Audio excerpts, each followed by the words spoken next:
All right, guys. So it's been way too long since I've been on here, but I wanted to invite a special guest on, and it's a fight manager, specifically my fight manager, just to do a little bit of discussion on behind the scenes of what a fight manager does and how do you even get into managing fighters and what that all entails. And so I just wanted to pick his brain about some things, have a fun little conversation, and bring to you guys just behind the scenes of what a fight manager does. All right, so without further ado. I have my own fight manager on here today. So I'm going to let him introduce who he is. Okay, my name is Gary Brown, and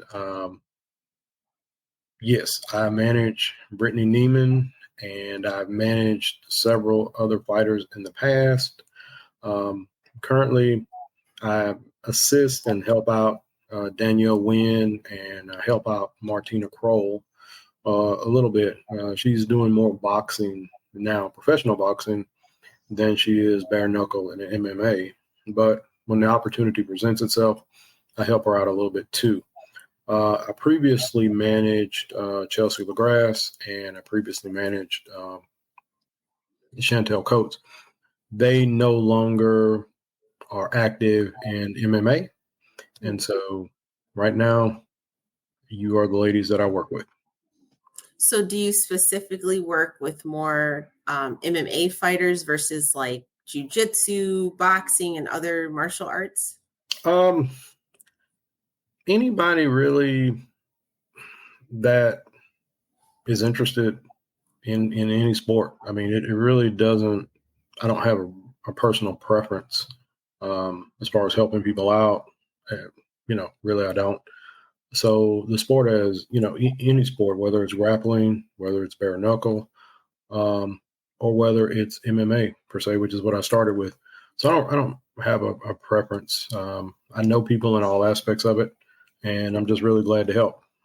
Again, this is not something I do for profit or anything like that. It's more or less just because I enjoy the sport. I have been around the sport since its infancy.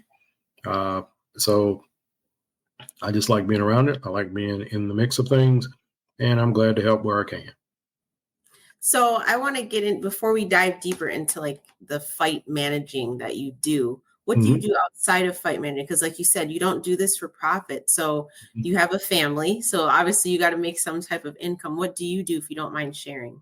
Okay. Well, I've had the luxury and the benefit of having two separate careers. Initially, I started off in business. I graduated in 2006 in business administration, and I worked in the banking sector for a decade. Primarily loan origination, mortgage lending, consumer lending.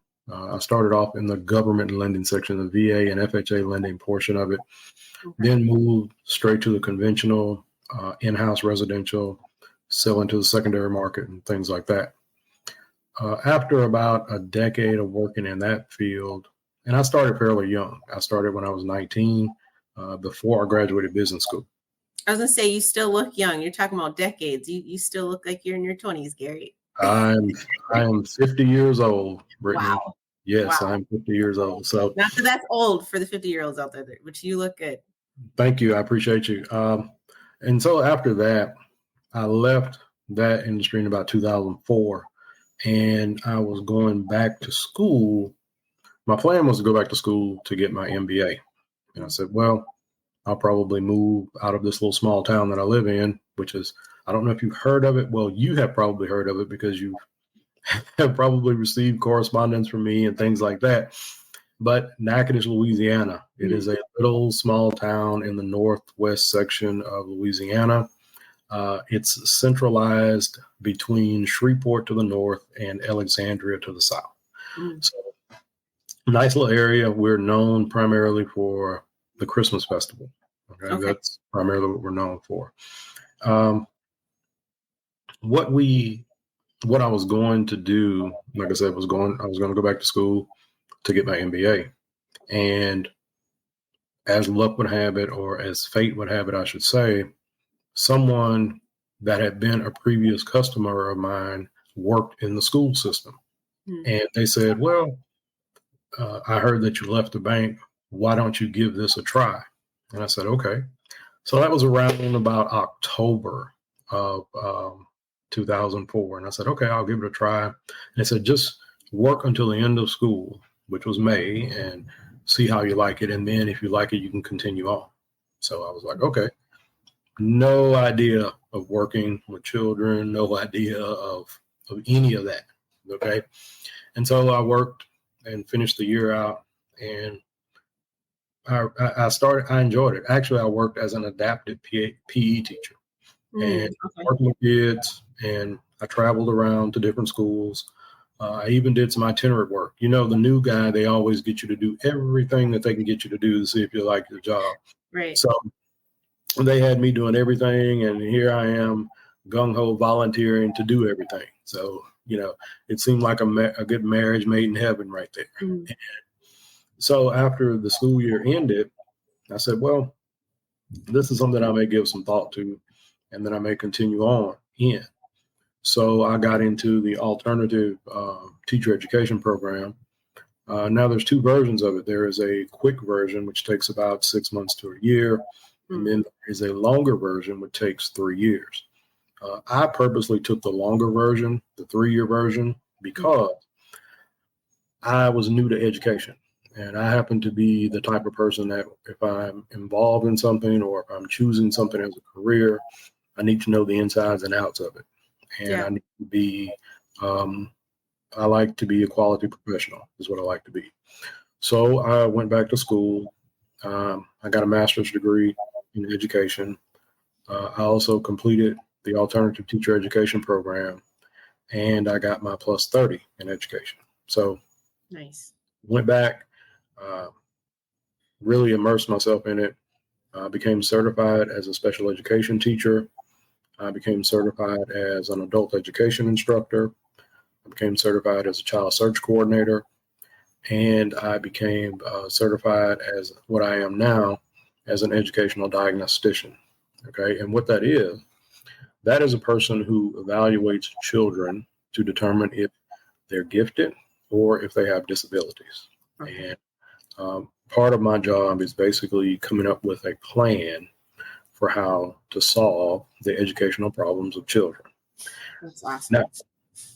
Now that's part of my job. Now my other job, my the college portion of my educational career, is I currently work in adult education, where I help adults get prepared for the workforce and help train them, help give them the skills that they need. I've actually worked at the college level for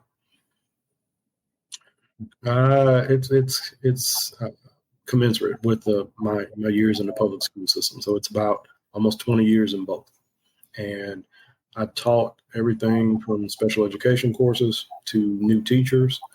I have taught developmental math, developmental English, and I currently work now in the adult education department at Central Louisiana Technical Community College in Alexandria. Mm-hmm. And what we do is we try to prepare students to get ready to complete their high set, which is the equivalent of a high school diploma. And we're preparing them not only for that, but for work beyond that. So that's my scope.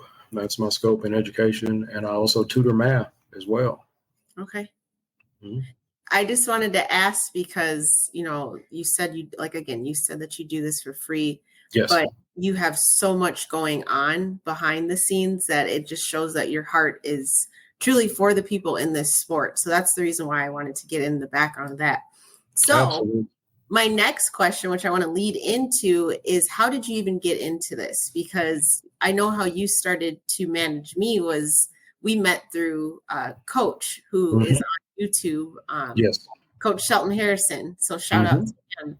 We met through him, and both of you guys were so genuine, organic, how we came together. Like, I know God put that together. Mm-hmm. He was my first ever interview. after my first amateur fight. I didn't even think it was real. I thought he was like some scammer or something. He wrote me on Facebook and was like, I saw your first fight. I want to interview you. And I'm this little amateur fighter from Minnesota. Like, how did you find me? Why do you even care to interview me? And from there was like a relationship that built there. And then he introduced you to me and you became my fight manager. And even with you, you're like, I'm like, how much is this going to cost? What, you know, and you're like, nothing. I just want to help you out. And I'm like, what, you know? So I just want to find out and let the people know, how did you even decide, hey, I want to manage a fighter or fighters? Well, and it's funny that you mentioned, I started, I asked Chelsea LaGrasse, could I interview her? I used to do an interview segment on my page, Combat News. Okay. I no longer do that anymore, but I asked her if I could interview her. And at that time, I was trying to get started, and I would just ask or message various fighters, can I interview you? Can I send you these questions? Would you respond? And I'll post on my page. Okay. And so I asked her if I could interview her, and she said, yes, you could. And so she mentioned about her fight, and I just so happened I was watching a clip of it on YouTube after it had taken place. And I said, it was odd to me because I've always had a business mindset for everything. And I said, Chelsea, you don't have any sponsors. You came out with a black outfit, but there were no sponsors on it. I said, why is that? And she kind of mentioned and said, well, I really didn't have anybody to look or to help me with any sponsorships. I said, well, why don't you, would you allow me to work with you and see if I can help you get some sponsors? And she said, yeah. And that's kind of how it started. Wow. And so I started to just reach out to different MMA brands. And that's kind of how Dean Anderson and I got together with Knockout Canada, which it was Never Tap before, but then he switched the name to Knockout Canada. That's kind of how we got started.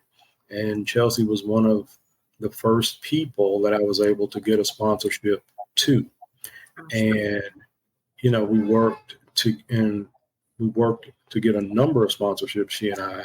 And to me, it was just natural that a fighter who is putting in all this time, training, not only training, but raising a child, working full time, you have a career, someone needs to help you in that career. And someone needs to help you that doesn't have any ulterior motives. Right. Someone just to help you just because they would like to see your career progress and they would like to see just how far we can go with this. Yeah. Just how far as a fighter can you go? You know, can you make some monetary gains from the sponsorships that you have, which is the purpose of that? Or can they provide you with gear?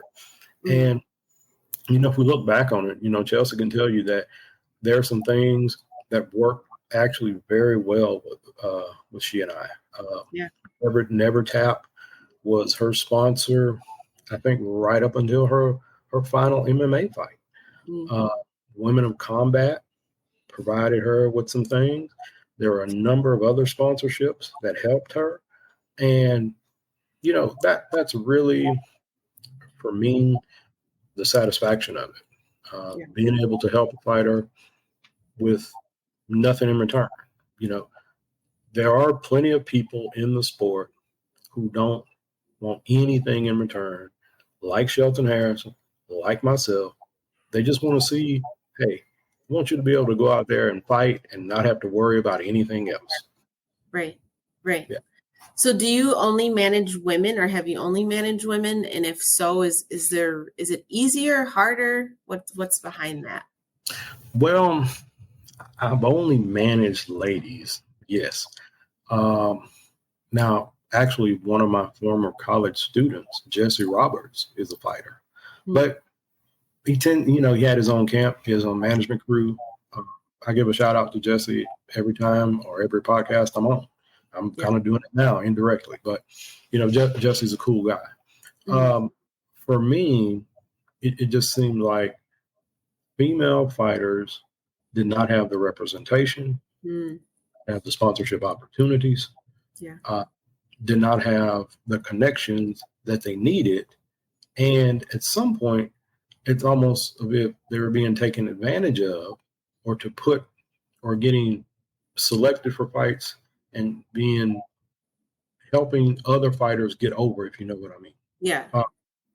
Fighters with that some promotions or regional promotions are given a push that they want to go to bigger organizations. So what will they? They'll pick a fighter who they feel like they can't beat their fighter, and they'll put them in the fight with them just to get them over. So a lot of those things I'm very leery of. You and I have talked about that. Yes. Not letting that happen. Yep. And just somebody to look out and say, okay, well, how much are you paying? Okay. I always ask for more for fighters, for professional fighters that are getting a purse. I'll ask $100 more. Well, why can't they get that? Okay. Yeah. Okay. Well, can you give them this? And the whole reason for that is, travel needs to be paid for. Right. The hotel accommodations need to be paid for. All of that goes into the comfort of being successful on fight night. Right. You're not successful. The only way that you're successful in the cage is if you're successful in every avenue leading up to going in the cage. Right. Or otherwise, if you have crappy hotel accommodations, if you don't have the right weight cut accommodations, if you don't have the best flight, how are you going to succeed the night, the day, or the evening of? Right. I'm not going to do that. Right. And honestly, after having you on like a part of my team that's outside of the cage, has definitely brought comfort to me, because I'll even say for my first fight after that, my husband and I had conversations and felt like you said, I was a little set up. And that's I don't want to, tarnish any relationship I have with that organization now, but I have to be honest with how I felt. And the fight, we both were amateur fighters. We didn't have a record. It was 0-0, but she was somebody who trained in this organization's gym. I was told that she was a striker and was very green. And I was very green too, but I had, about 2 years of jiu-jitsu and kind of doing Muay Thai here and there at the gym. And then of course, the Taekwondo kind of freestyle that my dad had taught me. But I went in thinking I was going into striker, and she immediately was trying to take me down the whole time, And so it just was like, now, again, maybe that was just her instinct. Maybe, they trained her to be a striker and she went out and just was like, I just want to take down. I don't know, but it felt a little funky. And so, after doing that, it was like, how do you trust these organizations going forward? Are you feeding me to somebody that is better than me, who's been training longer, but to have a fight manager that combs through all that, has those serious conversations. Like you said, all I got to focus on doing is being ready to get in that cage while you take care of making sure I get there, making sure I have a good place to sleep. I'm not pro yet, but when I am pro, am I getting paid what I deserve, and I'm not getting gypped, different things like that. Like, that is stress that after my first fight, I did not realize that I was like, I got to kind of rethink about all this stuff, It's more than just getting in the cage and fighting. It is now, we work well together. We don't live in the same state. No. Okay. But we have open lines of communication, and we may not always agree on everything. Okay. But the team that trains you, the team that works with you behind the scenes, there needs to be a synergy between those two, because we're all on the same page. And you have to look at it as, is it sound to take certain fights, especially ones that you're not ready to take? Yeah. And you also have to be honest with the person. Right. I've never wanted to be a yes man to anybody that I work with. And I don't want to be a hype person to anybody I work with, because this is a real business. It's a real business to where people can get hurt if they're not properly trained, Right. and people can get hurt if they attempt to punch over their weight. And what I mean by that is if you attempt to take a fight that you're not ready for, Mm-hmm. that's not the best thing to do.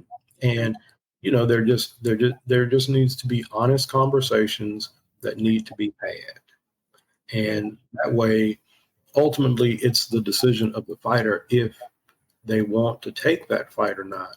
But I would be remiss if I didn't say, Brittany, I don't think you should take that fight. Right. Or Chelsea, I don't think you should take that fight. Or Chantel, I know you should take that fight. Yeah. I don't know why you're not doing this in the fight. Yeah. Right. And it's the honesty and the candor that really makes the relationship genuine. Right. And that's one thing too that has, over the few years that we've worked together, has shown that you're not in this for the wrong reasons or waiting for me to blow up so you can be like, all right, when you can drop that bag my way, because I've been out for a while between pregnancies, between my ACL surgery recovery.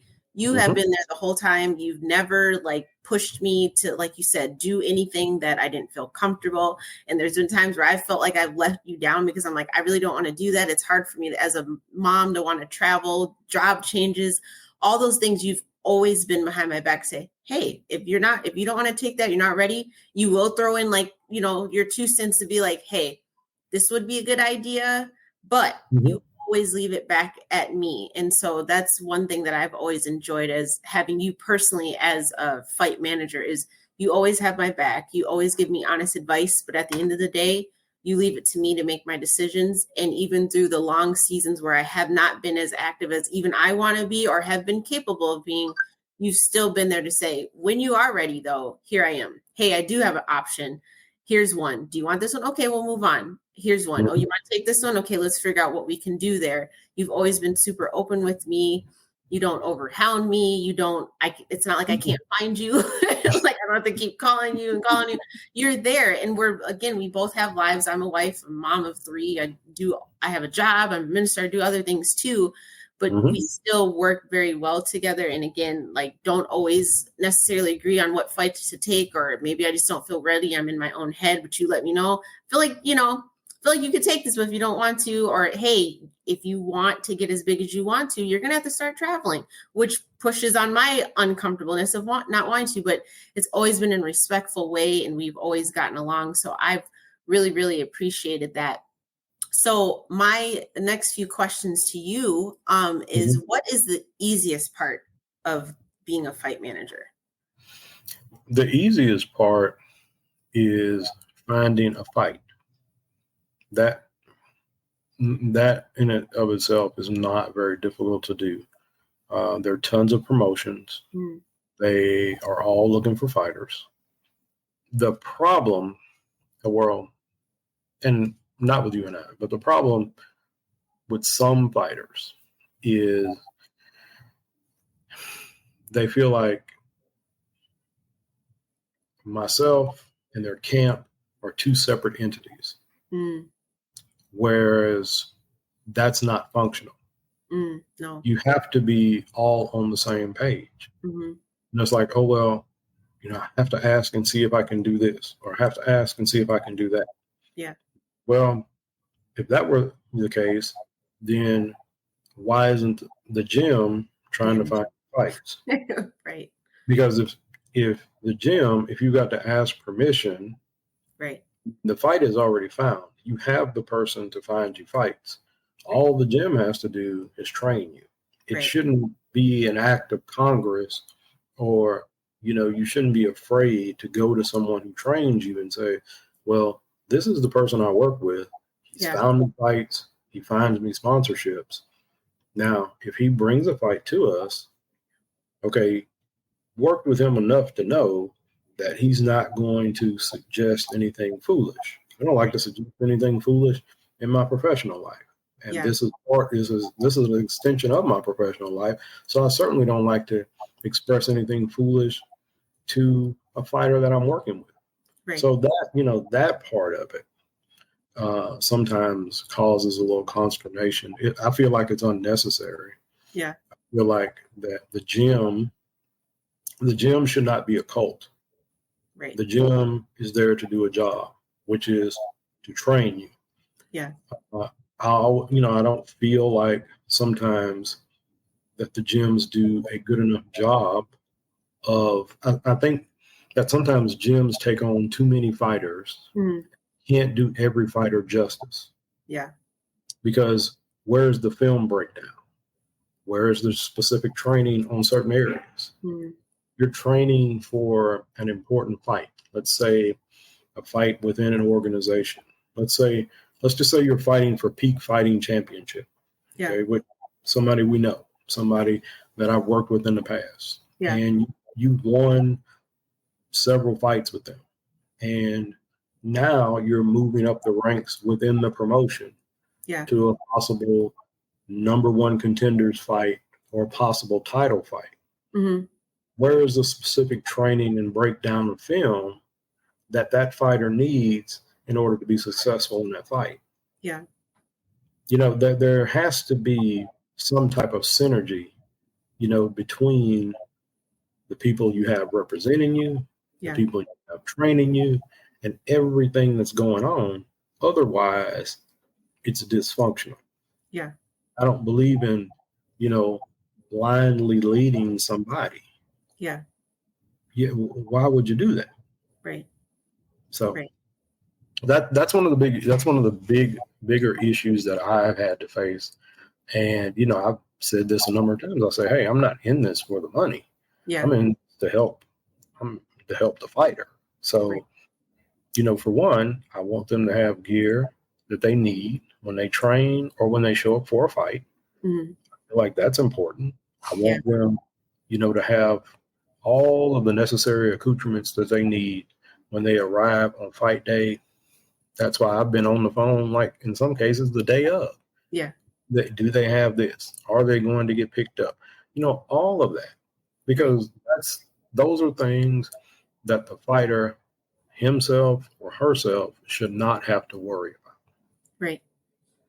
So then that leads me to what's the hardest part? Is that the hardest part, or is there a harder part of fight managing? That part, for me, making the contacts, talking to promotions, talking to promoters, talking to sponsors, that's not an issue. Yeah. That's easy stuff because, people aren't difficult to negotiate with. They're not. Okay. The problem is, I would say in some cases, the fighter themselves. Okay. Yeah.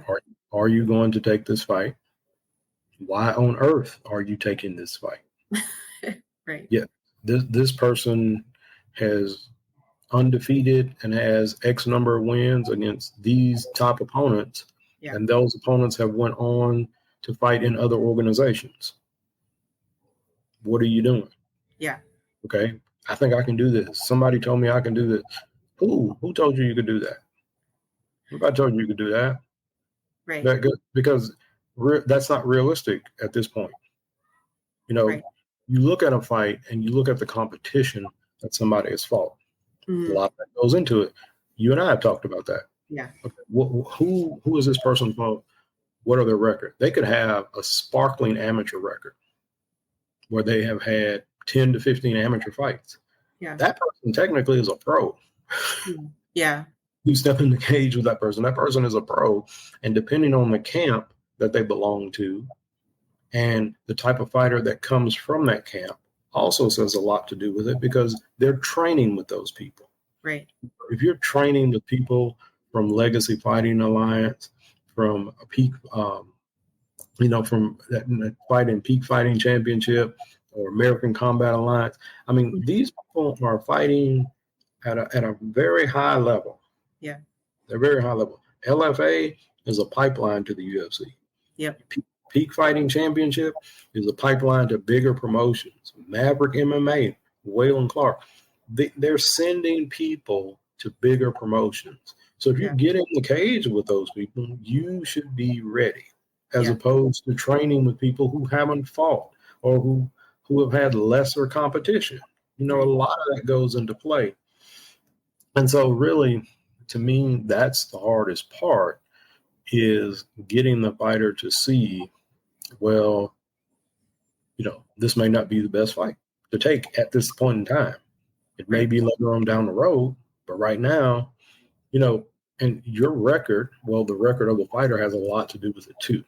Yeah. Because you don't want to get to the point to where you have a losing record and then everyone starts to call you because they feel like, oh, well, this is an easy win on my fighter's record. Right. You don't want to get that stigma. Right. So for future wannabe fight managers, or even like fight managers that are beginning, what advice would you give to them? To not take on a bevy of fighters, because you can't do them all justice. You need to have a small group, build your reputation.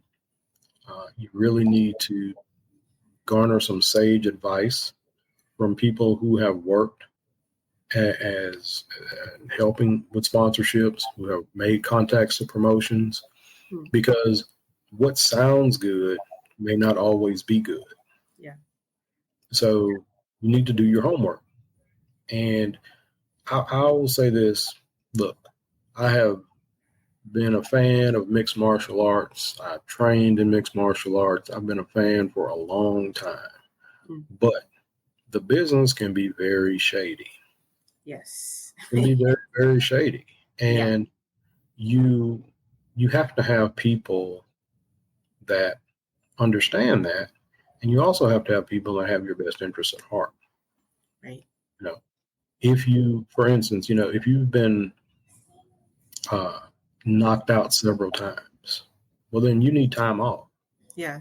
Why are you continuing to fight? Who's putting you right back in the cage? Yeah. Not even, doesn't even make sense to do that. If you're on a losing streak, what's wrong? Something's wrong at the gym. Is somebody breaking film down? Who's in your corner? Who's training you? Because you don't want to get on a streak of perpetual losses, because that does something to your psyche as well. Right. So in that aspect, it can seem like, oh, it's very cool, I'm somebody's manager, but you have to understand that person's career is partially in your hands to a certain extent. And you want that person to succeed. You don't want that person to get hurt. Right. Because there is a quality of life after fighting. Yeah, that you will not. I mean, fighting is not a business to where you will be in 15 or 20 years. Shouldn't be. No, shouldn't be. Right. No. Oh, so you definitely want to know. Honest discussions need to be had. Okay, well, when am I coming to the end of my career? How far can I go as a fighter? There's a lot of sacrifice that has to be made with that. Right.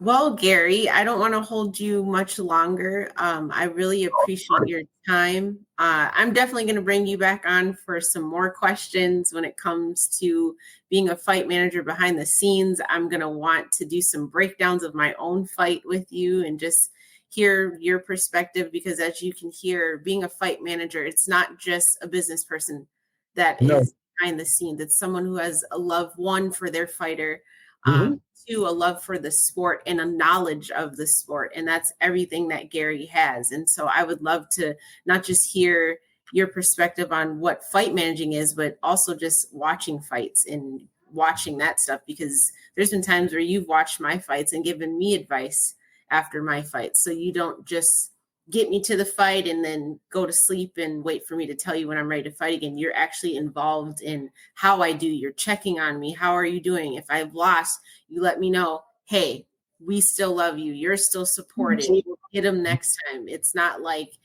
well, you lose another one, I don't know if I'm gonna be managing you much longer.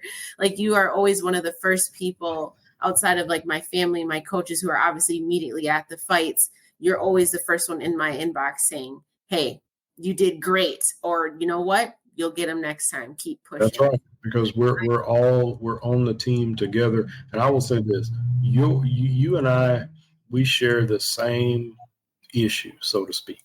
Yeah.